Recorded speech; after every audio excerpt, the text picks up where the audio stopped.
Next on Currents News, the Pope is making history in Thailand. We have full coverage of his big outdoor mass, a face-to-face encounter with the Buddhist patriarch, and much more. I'm at a rehearsal for a one-night, one-man performance, but he says he never takes the stage alone, that someone from heaven is always with him. I'm Michelle Powers. That story is next. Israel's Bibi Netanyahu is facing criminal charges tonight. His indictment is throwing the country's politics into turmoil.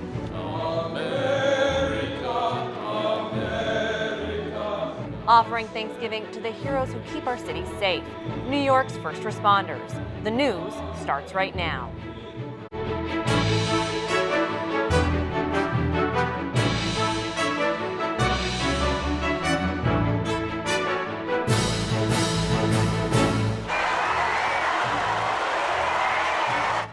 The excitement is high as Pope Francis rolled into Thailand's National Stadium. Good evening, I'm Tamara Lane. A few moments after he arrived, the Holy Father celebrated Mass along with a big number of the country's Catholics. This would be the grand conclusion of a non-stop day for the Pope. Currents News' Emily Druby has the full story.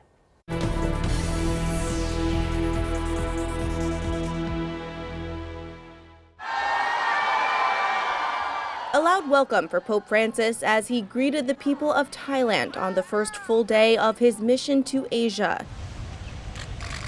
The Holy Father kicked off his busy Thursday schedule meeting with the country's prime minister behind closed doors.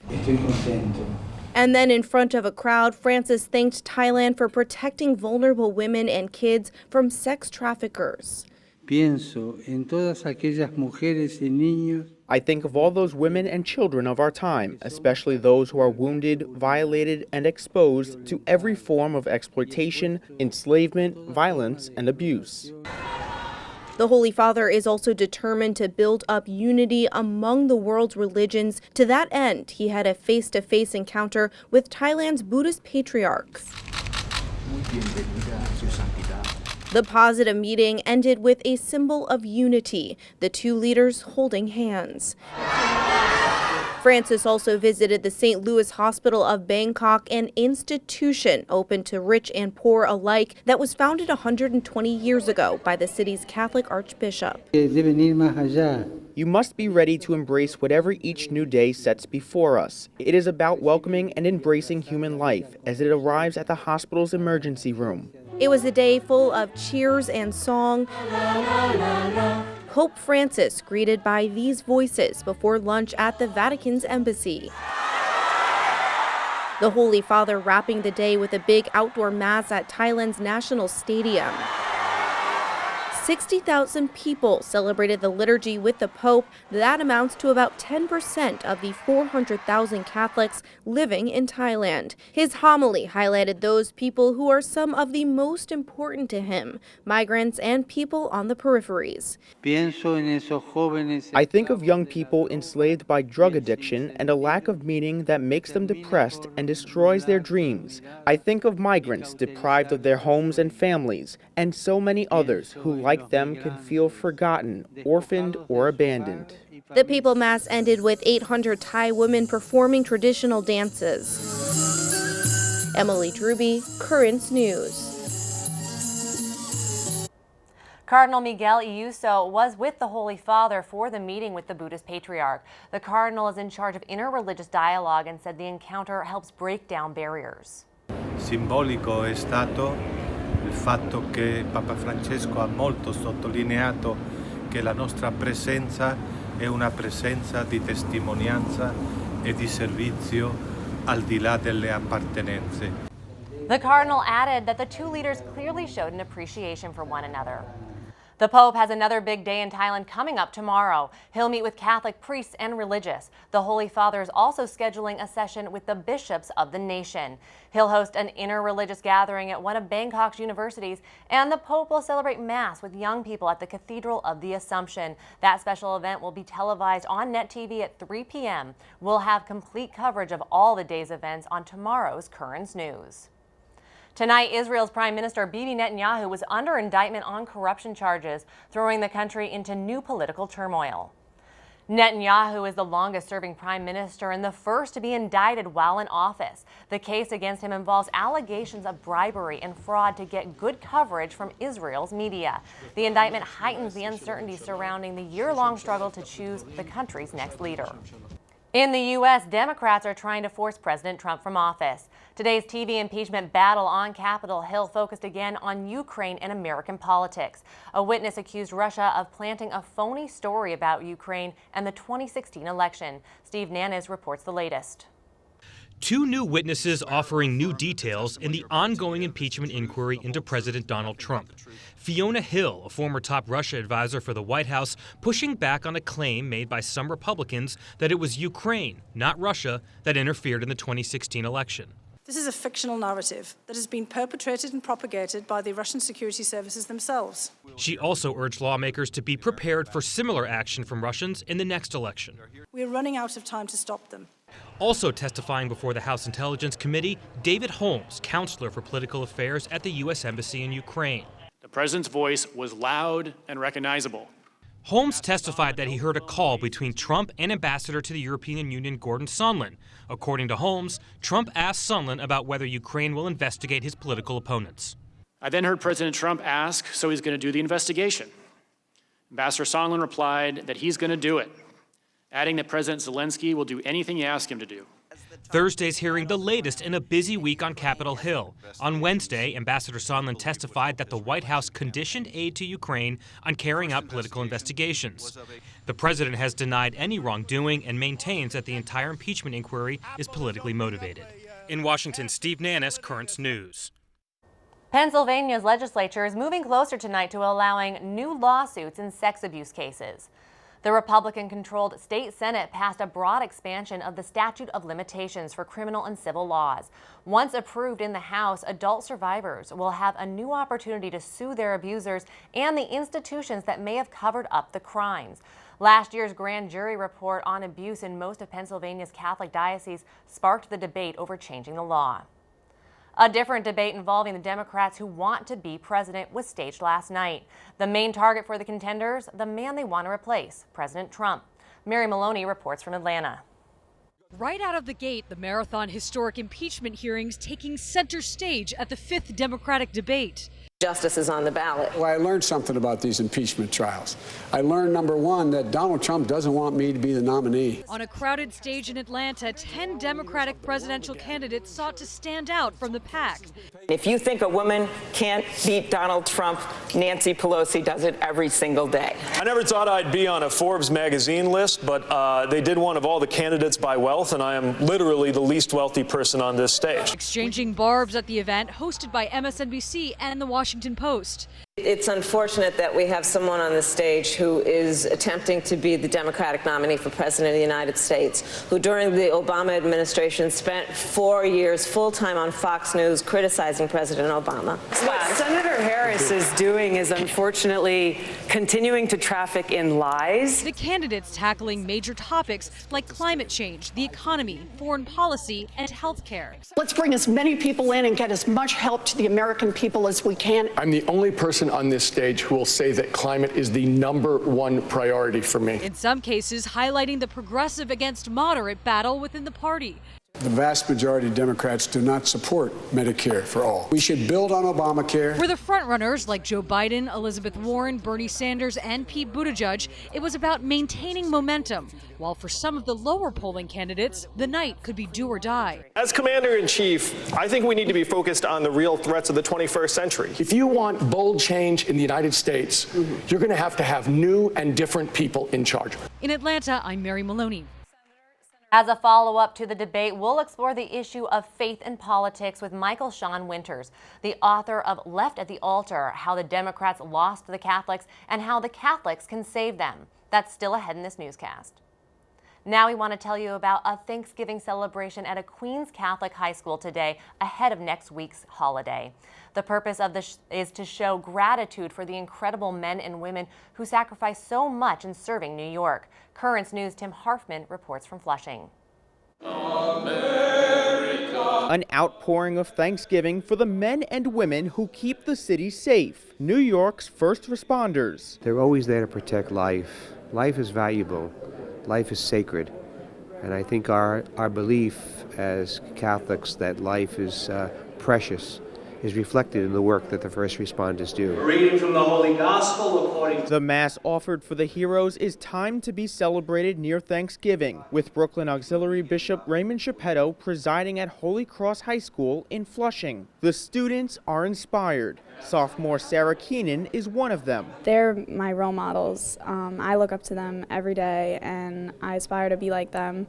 They're always helping other people, whether it's on duty, off duty. It's a great feeling. Sarah's grandfather is the fire department's commissioner, Daniel Nigro. He credits religious education for molding the people who serve New York. That strengthening of their faith brought them, I think, to the fire department, to the police department, and gave them that lifelong desire to serve others in the community. Holy Cross Jr. Thomas Mackalack wants to be a police officer, as many in his family have done. He believes the values of a Catholic education will help him. Same moral teachings, same everything that goes into being a good Catholic, being a good Christian, and a good part of your community. The first responders of tomorrow thanking the heroes of today. In Flushing, Queens, Tim Harfman, Currents News. There's a lot more news headed your way. The Democratic candidates sparred over the issues at last night's debate, but are they losing ground with people of faith? Up next, we'll hear from an expert on that. An emotional one-man show dedicated to a son who died in a school shooting. In his own words, a father's message he wants to share on stages across America. And later, the massive mural worth millions, the story behind it and why it's making news today. Do you have a story idea or want to share a tip? Email us at newstips@desalesmedia.org or call our 24-hour number, 718-517-3122. We'll be right back.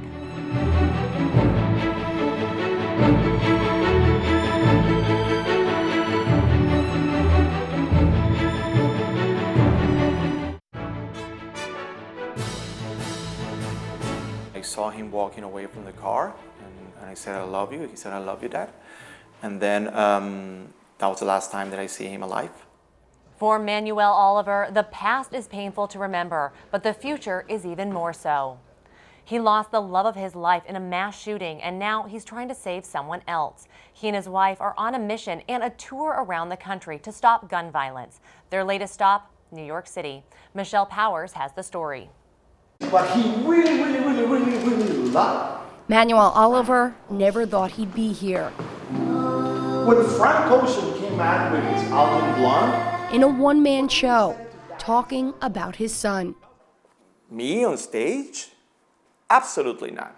It's a work he never wanted to write, but then again, he and his wife agree. This is the moment they've been training for their entire lives.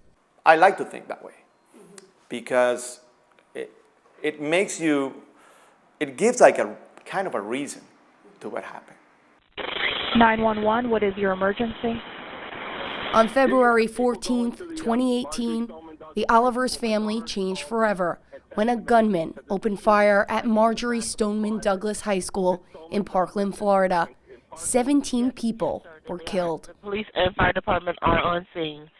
Part of you, all of you, wants to think that it's not your kid. But it was Joaquin, their son, their hero.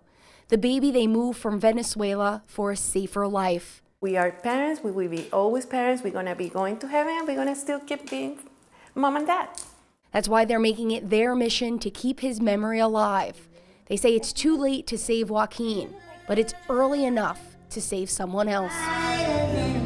Joaquin's parents are about to step off on a tour across the country. Manny is starring in one night, one-man performances that tell the story of their son and the year after the shooting. And nothing is going to bring him back, period.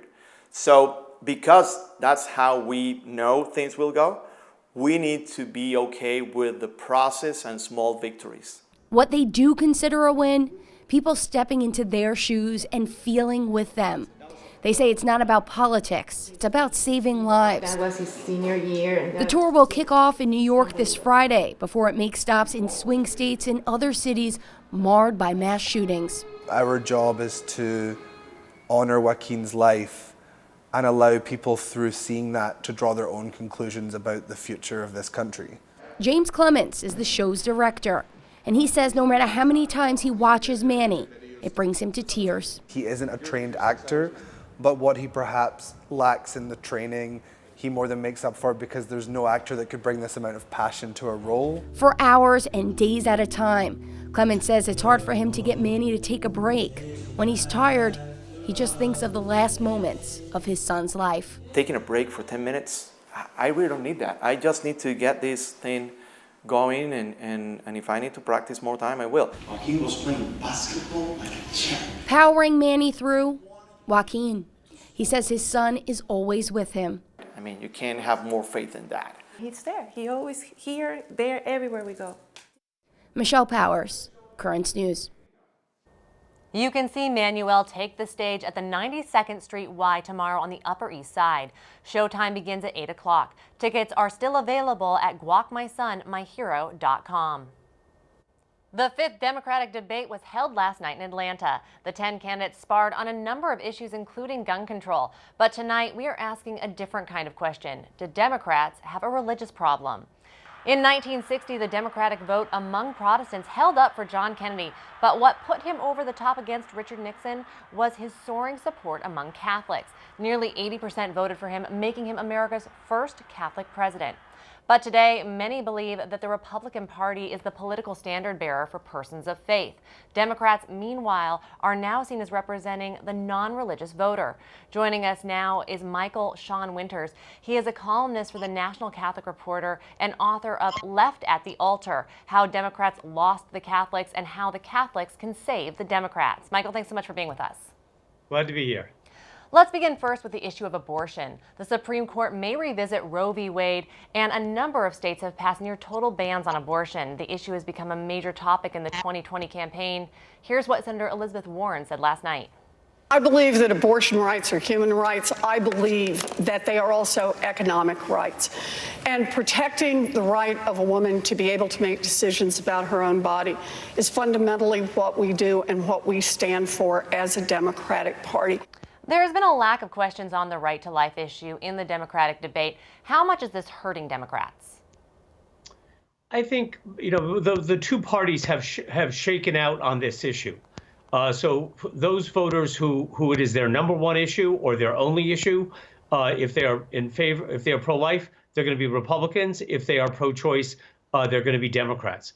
And unfortunately, I think the vast majority of Americans are deeply ambivalent about the issue.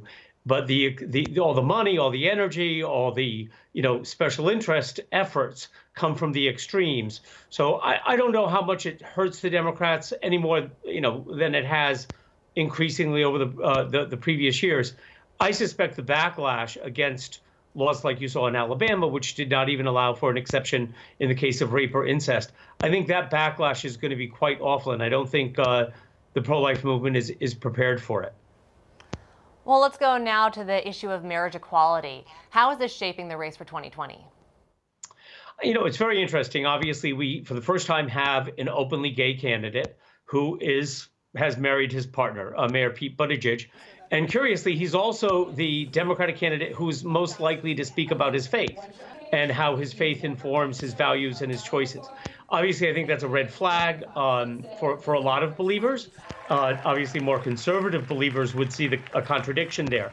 And where you're starting to see that in the polling is in South Carolina, where a majority of the voters are African Americans who are one part of the Democratic Party that still overwhelmingly go to church. And the churches they go to are evangelical churches. And so there is a resistance to gay marriage in that community. And I think that accounts for some of Mayor Pete's struggling with black voters. One area the Democratic field appears to be ignoring is religious freedom. Why do you think that is, and how important is it to voters?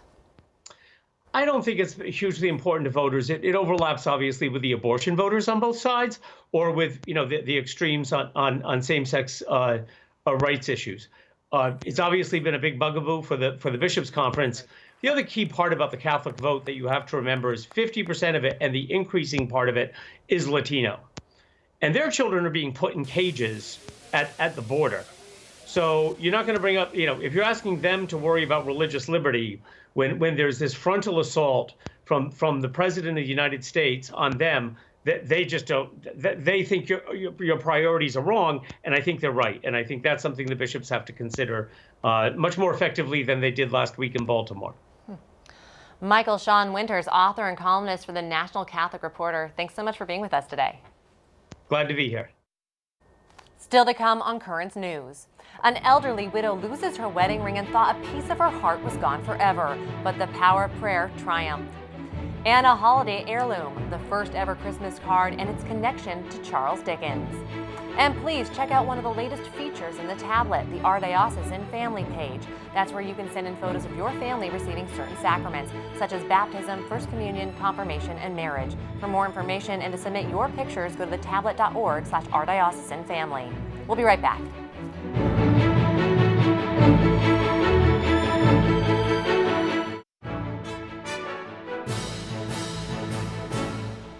A mural by a popular American artist, Keith Haring, was sold by a Catholic parish in New York. The 3-story work of art was cut from an Upper West Side stairwell of a former convent and home to the Catholic Youth Organization. The 84-foot mural was painted in the 80s with the encouragement of 2 of Haring's friends who lived at the house. The Church of the Ascension sold it for nearly $4 million. An 80-year-old widow was heartbroken when she lost her wedding ring. With a prayer to St. Anthony, she desperately hoped to be reunited with the sign of eternal love. As it turns out, the patron saint of lost things was looking out for her. Lisa Hughes has the story. Have a great night. Jan McGuire has worked as a bagger at the Market Basket in Chelmsford for a little over a year. Jeepers creepers. But about a week and a half ago, while she was working, she had a shock that stopped her cold. I looked down and I only had my diamond, and I said, oh my God, my wedding ring went out. And I hadn't heard it, so I knew it had to be in somebody's bag. That ring had been on her finger since 1960, when she married Don McGuire, who died 6 years ago this month. And I just felt like that was all I had left. Somebody said, well, maybe you can buy another one. No, I couldn't. Not the same. Jan was crushed. Oh, it's awful, awful. She posted about the loss on Facebook at the suggestion of her daughter. The plea for help was shared nearly 3,000 times, but Jan wasn't optimistic. Everybody was playing to St. Anthony, and I lose so many things. I was afraid he'd say, the heck with her. But he'd worked out. It worked out. A few days later, someone returned the ring to customer service. I was so shocked. I mean, I was so excited. I couldn't stop crying. She doesn't know who her guardian angel is. I have no idea. I'd love to know because it means so much to me. Now, she's wearing the ring securely around her neck and close to her heart. It gives you faith after all the things that go on around, you know. Really, it was a good feeling. Good Thanksgiving feeling, I'll tell you. That was Lisa Hughes reporting. Jan says she'll wear the chain at least until she gets the ring resized. Finally tonight, a piece of history on display. The very first Christmas card is now decking the halls of the Charles Dickens Museum in London. The image of the family celebrating Christ's birth dates back to 1843, the same year that A Christmas Carol was published. The card was one of 1,000 copies commissioned by a British civil servant. Only 21 are known to still be in existence. That's Currents News. I'm Tamara Lane. Thanks for joining us because we are putting your faith in the news. Hope to see you again next time.